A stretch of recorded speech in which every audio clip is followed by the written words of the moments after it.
चलिए आज हम लोग पढ़ेंगे थर्ड लॉ ऑफ मोशन के बारे में।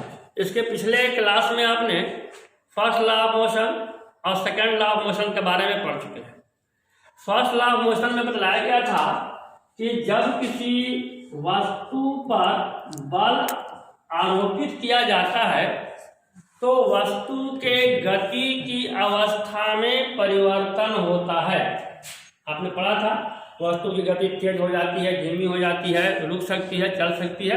मतलब अप्लाई फोर्स के कारण बल के कारण गति की अवस्था में परिवर्तन हुआ था।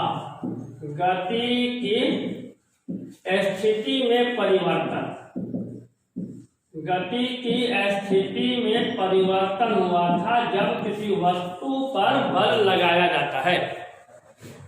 सेकंड लॉ ऑफ मोशन में आपने पढ़ा था कि किसी वस्तु पर बल लगाया जाए तो वस्तु की स्थिति में जो परिवर्तन हुआ उस परिवर्तन में लगाया गया बल का मान कितना था। अर्थात गति के दूसरे नियम से हमने लगाए गए बल की गणना की थी और उसके लिए आपने व्यंजक पढ़ा था F बराबर m इंटू ए। बल के कारण कितना त्वरण उत्पन्न हुआ था और उससे हमने वहां पर बल की गणना की थी। गति का तीसरा नियम बताता है कि जब एक वस्तु दूसरे वस्तु पर बल लगाता है, ध्यान से सुनो, जब एक वस्तु दूसरे वस्तु पर बल लगाता है तो दूसरा वस्तु भी पहले वस्तु पर बल लगाएगा। यानी कोई बल अकेला नहीं होता है, बल हमेशा कपल्स के रूप में, युग्म के रूप में रहता है। गति के तीसरा नियम कहता है कि जब एक वस्तु दूसरे वस्तु पर बल लगाएगा तो दूसरा वस्तु भी पहले वाली वस्तु पर बल लगाएगा और ये दोनों बल बराबर होंगे लेकिन दोनों का डायरेक्शन उल्टा होगा। जितना परिमाण का बल एक बी पर लगाएगा उतना ही बल बी भी ए पर लगाएगा, लेकिन ए ने जो बल लगाया उसकी दिशा और बी ने जो बल लगाया उसकी दिशा दोनों एक दूसरे के विपरीत हो जाएगा। तो यही गति का तीसरा नियम कहता है। बल हमेशा अकेला नहीं होगा, हमेशा कपल्स के रूप में, युग्म के रूप में रहता है।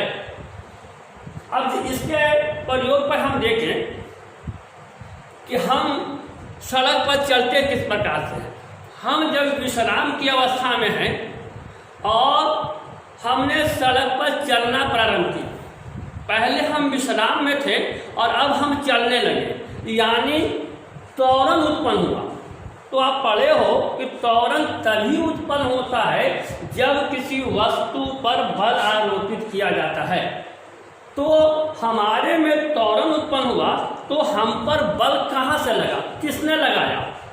हम देखते हैं कि हम अपनी मांसपेशियों के द्वारा बल लगाकर हम सड़क पर चलते हैं, दौड़ते हैं, उछलते हैं, ये सारा काम हम अपनी मांसपेशियों के द्वारा बल लगाते हैं। क्या आपने कभी गौर किया कि जब हम सड़क पर सीधे आगे की ओर चलते हैं तो क्या हम अपने मांसपेशियों के द्वारा जो हमारा वेग आगे की ओर चलने का है, क्या हम सड़क पर आगे की ओर बल लगाते हैं? नहीं, आगे की ओर बल नहीं लगाते हैं। हम चलते कैसे हैं? हम अपने मांसपेशियों के द्वारा जमीन पर नीचे पीछे की ओर बल लगाते हैं। हम अपने मांसपेशियों के द्वारा नीचे पीछे की ओर बल लगाते हैं। बदले में जमीन भी हमारे पैर पर उतना ही बल लगाता है और फिर हम आगे की ओर बढ़ते हैं। जब आपको तेज चलना होता है, जब आपको तेज दौड़ना होता है तो आप अपने मांसपेशियों के द्वारा जमीन पर पीछे की ओर बहुत अधिक बल लगाते हैं। तो जमीन भी उल्टा आपके पैर पर अधिक बल लगाता है, जिसके कारण आप तेज चल सकते हैं, तेज दौड़ सकते हैं। आपने ये भी देखा होगा जब हमको उछलना है तो वैसी परिस्थिति में हम जमीन पर सीधे नीचे की ओर बल लगाते हैं, पीछे की ओर बल नहीं लगाते हैं। नीचे की ओर बल लगाते हैं। अगर हम नीचे की ओर ज़्यादा बल लगाएंगे तो उतना ही ज़्यादा हम ऊपर की ओर उछलेंगे।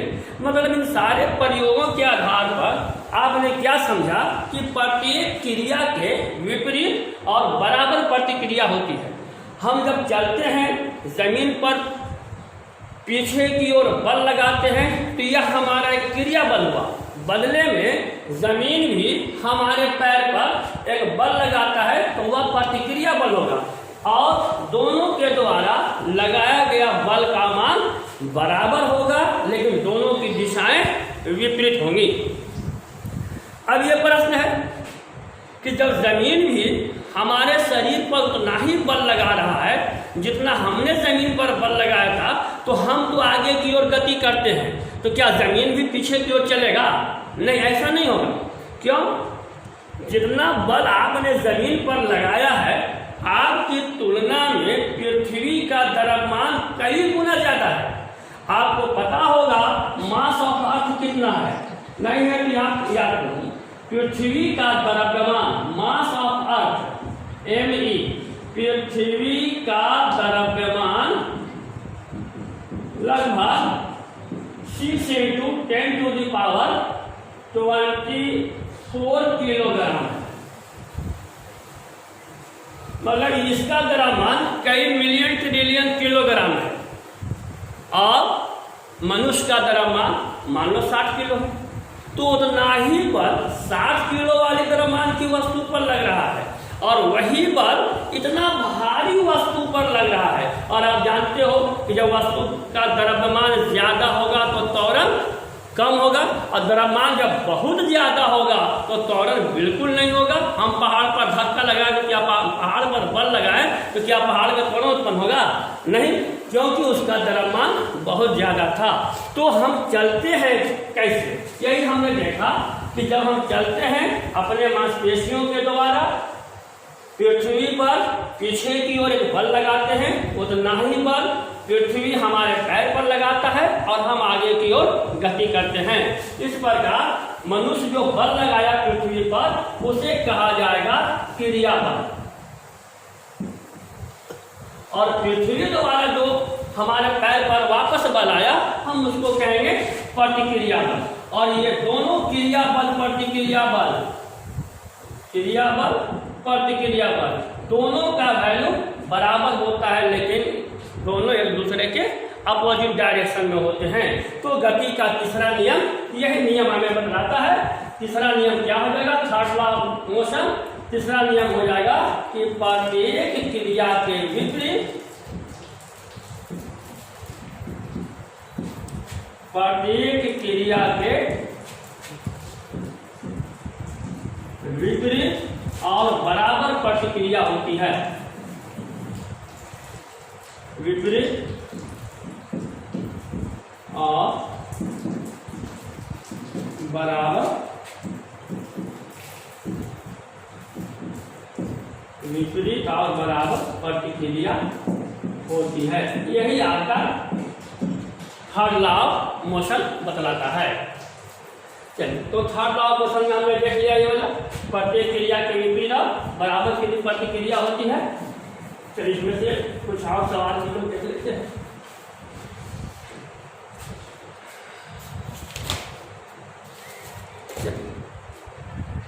कभी कभी आपने ये देखा होगा कि जब बंदूक से गोली छोड़ी जाती है तो आप ध्यान देंगे बंदूक भी पीछे की ओर एक झटका खाता है। यहाँ पर भी गति का तीसरा नियम लागू होता है। जितना बल बंदूक द्वारा बंदूक की गोली पर लगा, गोली भी उतना ही बल बंदूक पर लगाती है। तो बंदूक द्वारा लगाया गया बल के कारण गोली तो तीव्र गति से आगे बढ़ती है और बंदूक भी जितना बल गोली पर लगा था उतना ही विपरीत बल बंदूक पर लगा तो बंदूक पीछे की ओर झटका खाएगा। उतना ही वेग से नहीं, जितना तेज से गोली गया था उतना से नहीं, क्योंकि गोली का द्रव्यमान बंदूक की अपेक्षा बहुत ही कम है। तो गोली में त्वरण बहुत अधिक उत्पन्न होगा जबकि बंदूक का द्रव्यमान अपेक्षाकृत बहुत ज़्यादा है। मान लो बंदूक का द्रव्यमान 10 किलोग्राम है और गोली का द्रव्यमान 10 ग्राम है, तो दोनों में काफ़ी अंतर है। तो दोनों बल बराबर लगा, लेकिन द्रव्यमान कम होने के कारण गोली में त्वरण आगे की ओर बहुत ज़्यादा होता है और द्रव्यमान अधिक होने के कारण गोली द्वारा जो विपरीत बल लगता है बंदूक पर, उसका द्रव्यमान अधिक होने के कारण वह केवल पीछे की ओर झटका खाता है। तो ये सब व्यवहारिक जीवन में मिलता है गति के तीसरे नियम पर। ठीक है, यहाँ तक हम लोगों ने पढ़ा कि बंदूक पीछे की ओर झटका क्यों खाता है। ठीक है, अब हम लोग अगले क्लास में देखेंगे, इस पर कुछ और आगे पढ़ेंगे। तब तक आप लोग देखें, अगर वीडियो अगर आपको ज़्यादा पसंद आ रहा है, आप इसको लाइक करें, शेयर करें और आप सब्सक्राइब जरूर करें। आपका सब्सक्राइब करना ही हमारा मेहनत का फल है। और जो भी कोई कमेंट होगा, कमेंट बॉक्स में आप कोई क्वेश्चन लिखें, कमेंट लिखें, उसका जवाब यहाँ से आपको दिया जाएगा।